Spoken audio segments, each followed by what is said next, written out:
Real talk only, this show ain't for the fake and the phony. Nah, we speaking it boldly, I'll give it the way that God told me.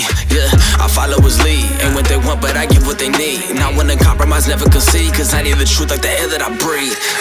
My recommendation, if you wanna change generations, hit play, let's talk about keeping it real. We get it in these conversations, yeah.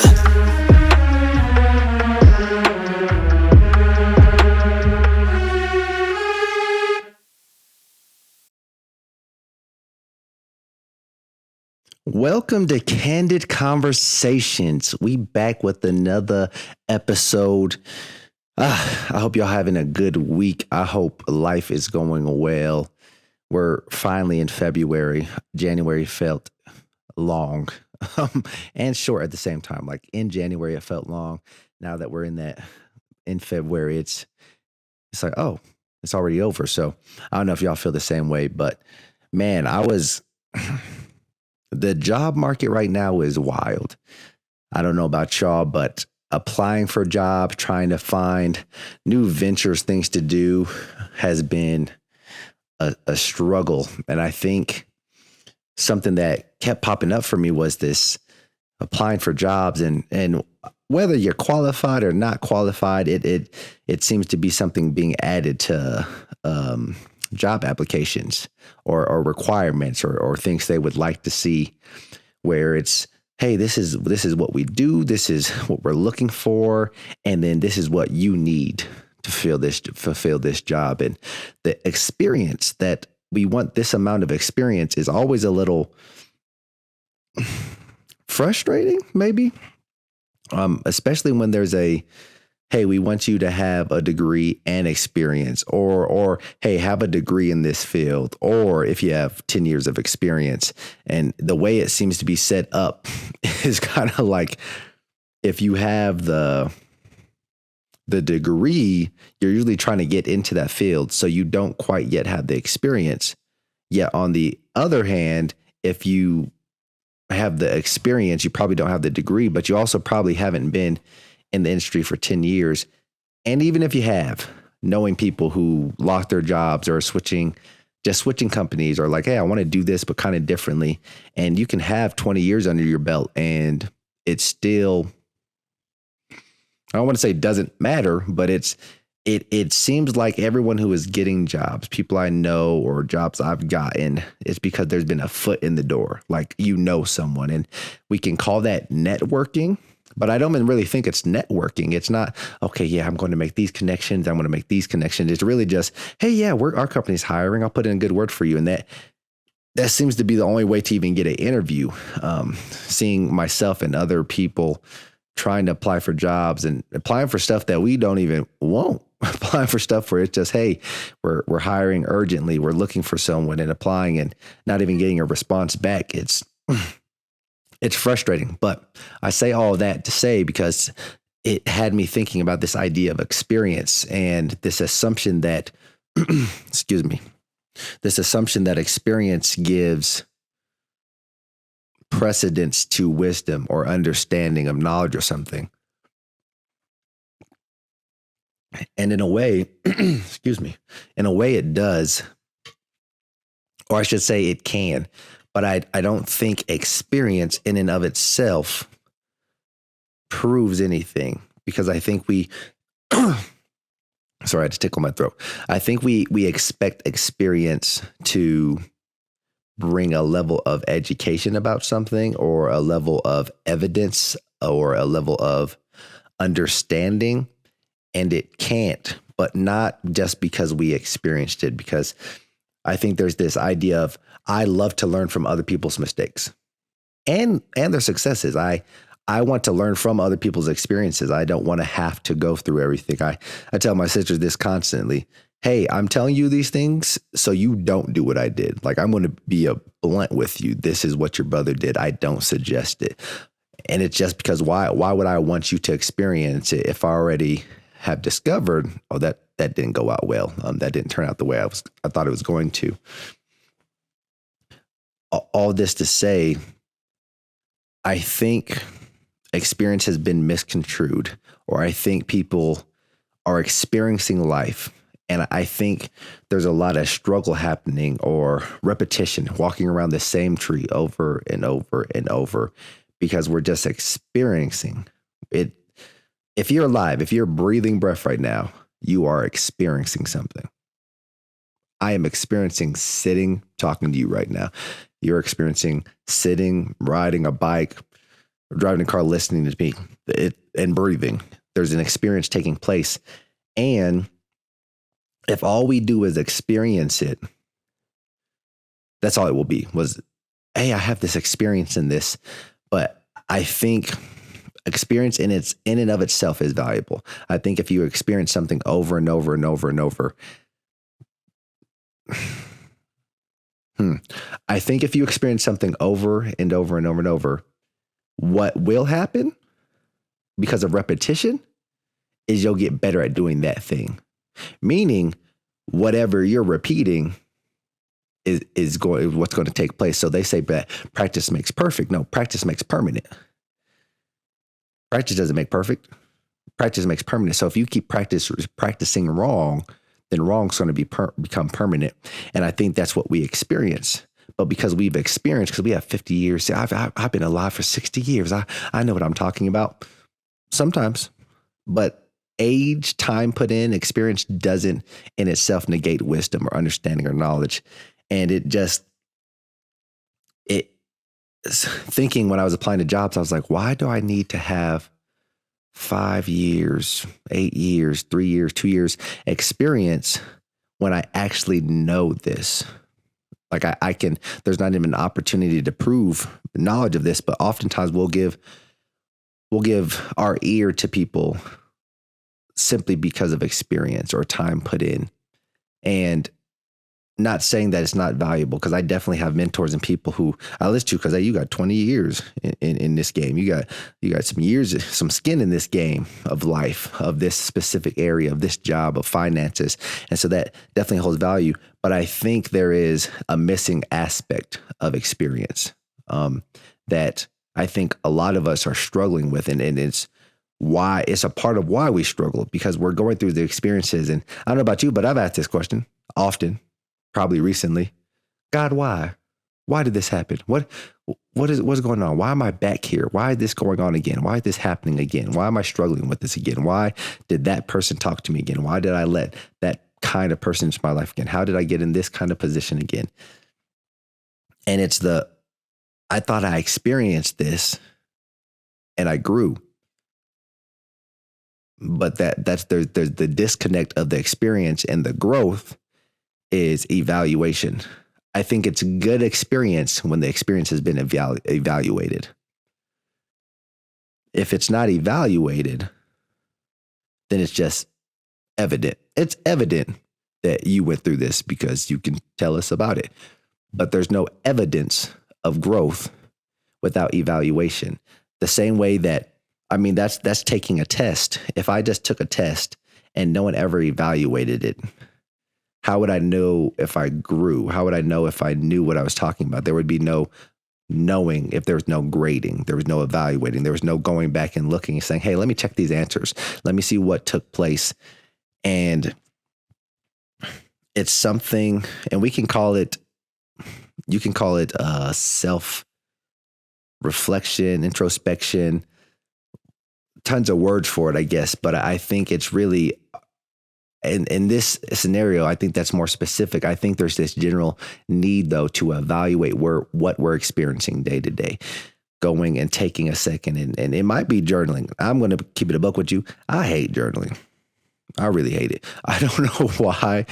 Like, I definitely write down things that are super important, or like I feel like God showed me, or man, I never thought about that, or I've never been shown that. Let me mark that down. But day-to-day journaling is really difficult. And I think it's very crucial in one way or the other to sit down and evaluate your day. Evaluate your job. Man, how was the job? How was the job today? How did I do? What were ways that I could have improved, or what could we have done different, or what went well? Relationship. If you're in a relationship, like sitting down with yourself and with your significant other, just evaluating the day. Man, was today a good day? Was there anything that you wanted to talk about? Did we Did we miss the mark? Did we say we were going to do something and and it doesn't even necessarily have to be a 45-minute thing every day to keep tallies. But I think it's important that we're measuring, because it's hard to experience and expect experience to turn into growth without evaluation, without some bridge to walk across to measure how many steps does it take to get here, or how many steps have we actually taken. And I think more often than not, when we don't evaluate, instead of walking forward, we slide back. I don't think we naturally experience life and just grow. In some ways, right? There's that. But even that, I would argue that those areas that you're growing is because you do evaluate. So if you're a sports person, if you're getting better, it's usually because you're studying the game. You're evaluating, you're looking, oh, okay, I did that move. Okay, I need to do it like this. Oh, okay, that happened in this play. I didn't see that. You're evaluating, you're going over the information. And I think what happens and has happened to me is your past experiences can pollute your current perspectives when there is no evaluation. I'll say that one more time. Your past experiences can pollute your current perspective when there is no evaluation. Because life tends to have rhythms. There tends to be a rhythm, or at least a repeating of things. There's nothing new under the sun. And if we're not evaluating when that thing comes back, good or bad, if there wasn't an evaluation, what we're going to tend to do is the exact same thing, or exaggerate what took place, and as a result, exaggerate how we respond. And I've done it in different situations, whether it's sports or careers or relationships. It's so easy to know you experienced something, and because you never really took time to debrief it, it could be 5 years later. And it's like you get in the same situation, and in your head, you're thinking, oh, I know how to handle this. Yep. Oh, last time you did X, Y. But what you're telling yourself is, oh, last time I did X, Y, Z, W, and A. Yeah, I did all that. Because part of it is you wanted to do some of that. Part of it was you're looking back like, oh, maybe that would have been a good idea. But there was no evaluation in between the here and there, or there and here. And now we often end up walking around the same tree again, or just walking backwards. And so it just had me thinking too, like what is the value of experience without evaluation? What is the value of experiencing something but not taking the time to experience it? To have gone through a hardship, to gone through some kind of training, to gone through loss of a person, and then to not, and take this word evaluate, and we can put it into those situations, right? So to go through a hard circumstance, let's say financially, and to not take a moment and say, man, first, what happened? And I think that's a crucial step. What actually took place? Sometimes we go to the why and how do we fix it? But let's actually, this with experience, let's actually talk about what the experience actually was. Okay, so we went bankrupt. Okay, how did that happen? Okay, well, there was a situation with the car that we had no control over. But why did that lead to this and this and that? Oh, we didn't save. Okay, I need to start saving. I need to start budgeting. There's a process. There's a evaluation of what to prepare for tomorrow. And I think so. And then let's take it a different situation. Losing a loved one. If you don't properly grieve, that's the evaluation. If you don't properly grieve and process, it's going to continue to affect you. So there's certain things that when we don't evaluate what took place, that experience, it's going to continue to affect our present.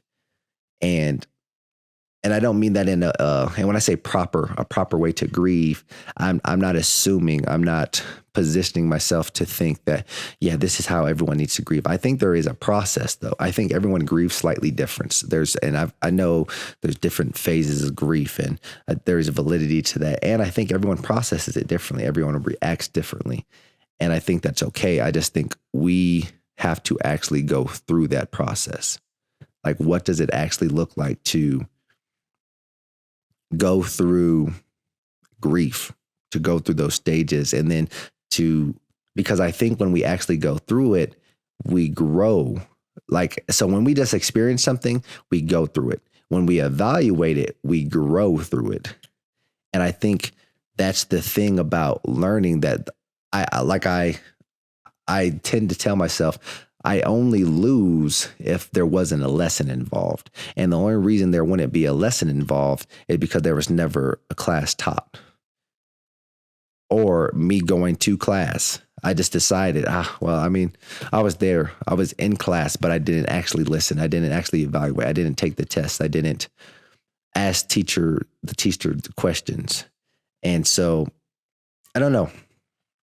It's an interesting concept, and something I've actually been trying to employ more lately, of how do I evaluate my day-to-day experiences, my week-to-week experiences, my month-to-month, or events. How do I evaluate events? So even coaching right now, I love coaching, and I'm in a position that I've never really been in before. And I'm learning, even from day one, I'm experiencing a different kind of coaching. And I know for a fact, if I would have just experienced it, if I would just keep coaching and, yeah, I'm just going to do this and I'm just going to do that, there would have been some level of learning or some level of knowledge, but I don't think knowledge alone equates to growth. And that's a word in itself. That's a whole idea. And to put it simply, you can know something and not do it. That's not growth. And so I think I from day one, I had to start looking around and hold up. I need to evaluate that. I need to ask questions. And so my head coach, one of my mentors, my coach when I was in high school, I'm asking him questions. Say, why do you do that? Or why do you coach this way? So not like, it's less basketball questions and more just, why do you answer that way? Why do you react like this? How do you choose to respond in these different situations? Because I'm watching him and I'm experiencing it and I'm seeing the results, but it's easy to see other people's results and then try to mimic without an understanding. And I think we also do that a lot. We see success, we see something we like or enjoy, or we're like, man, I would love to do that, or I think that's super impactful, but we don't ask the questions. We don't actually learn the how. And I equate it to math. That calculus, maybe algebra. I think it was algebra, because algebra sounds like the one I didn't like, or pre-calc. And there was these things called proofs. You would have the answer and the question, and you would have to prove why that is the case. I mean, you have to show all your work. I was notorious for not showing my work. I was notorious for being able to do it in my head, and I might have a line or two. Even for calculus, I have a line or two, and then the answer. Aaron, how did you get there? I just know. I get it, and that's what we see, right? We see the question and then the answer presented, and we try to replicate, but we don't have the proof. We don't have the 15 steps that person takes or has taken over the years to get an understanding, because that is the experience. That's the gleaning of experience of another, is you're evaluating both your experience and someone else's, and it's like double dipping. And so I would suggest double dip where you can. Get your dippings in, because it's a blessing. It's a blessing to be able to evaluate by evaluating someone else. Hey man, why did you do this? How do you do this? And even in relationships, I think it's crucial in friendships and significant others and family to just have some regular check-ins, some regular evaluations of the relationship. Hey, whether things are good or bad, but really just having questions, maybe a set 5 questions you ask every month and a half, 2 months, every month, every couple of weeks. Hey, how have I been doing with loving you? Where do you see places that I can improve for being my best me, for God, and for you? Is there anywhere that you've seen that I said I wanted to operate a certain way that I haven't quite been doing that? And you think I could probably put a little bit more focus on that area? Like these are self-evaluation questions, asking another person to evaluate me, because I also only have my perspective. And so if I've experienced something often enough, then those past experiences will pollute the current place that I'm in if there's not other people also helping me understand, purify that pollution of the past by giving different perspectives, or even allowing people to say, no, that ain't quite it, big fella. I know you thought you aced that test. Like, have any of y'all ever taken a test and maybe you studied, maybe you didn't? More than likely you kind of did, but are you like, oh, I know this subject, and you get to take that test, writing it down, and yeah, I'm that dude. Don't even trip. Teacher, I'm done. First one done. That was light work. Aced that. And you are so confident you aced it, and you get it back, it was a D, a F, minus, and you're just confused. That's the result of not self-evaluating or allowing others to evaluate you, or evaluating others, asking the questions. And so even in a relationship with friends, which is something I'm working on, of just asking questions, and really more so even self-evaluation, like, hey, have I been loving this person well? And what does it look like to do so?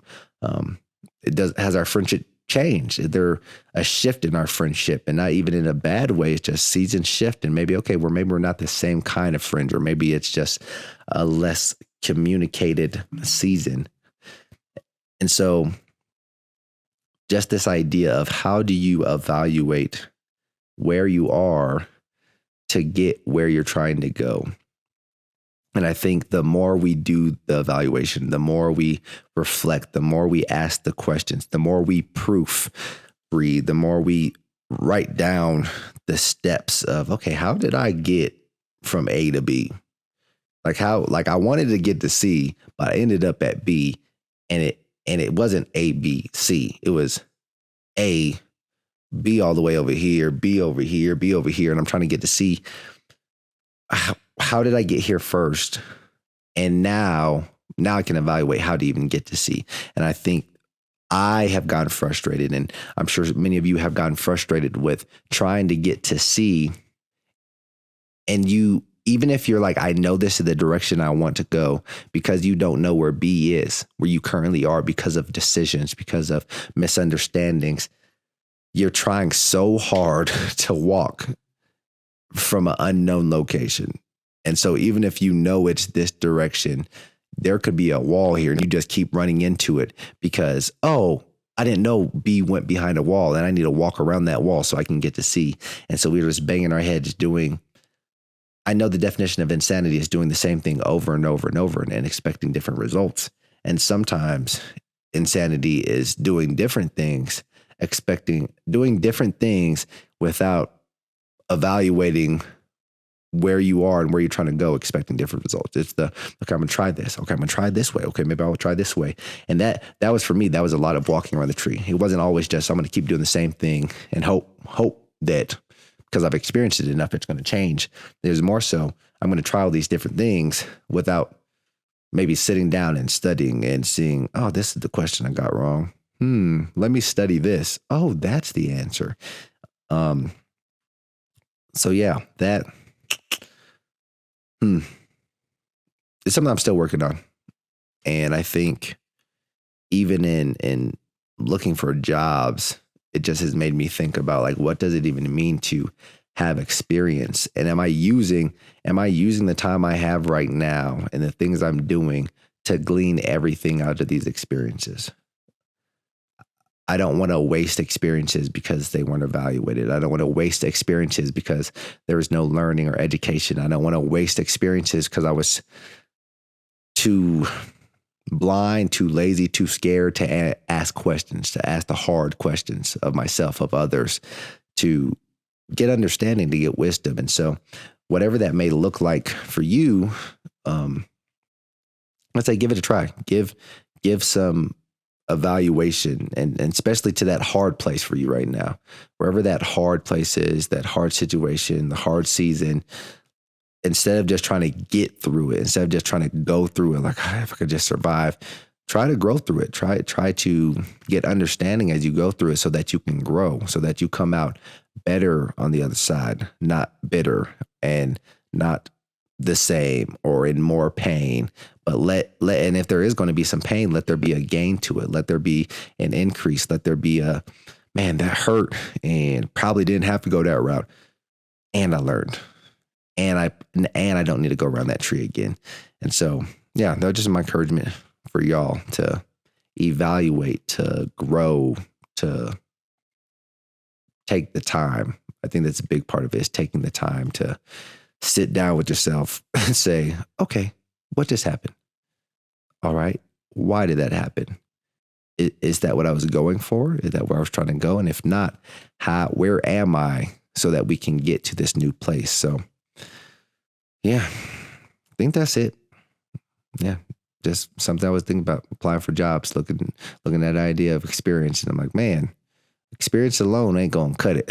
You got to evaluate. You got to grow. You got to be able to prove your experience, proofread, prove in the sense of prove I have experienced this and learned, and proofread in where were the mistakes made that I can improve on. So, yeah. I think that's all I got for y'all. But other than that, hope y'all have a great week. Catch y'all on another episode.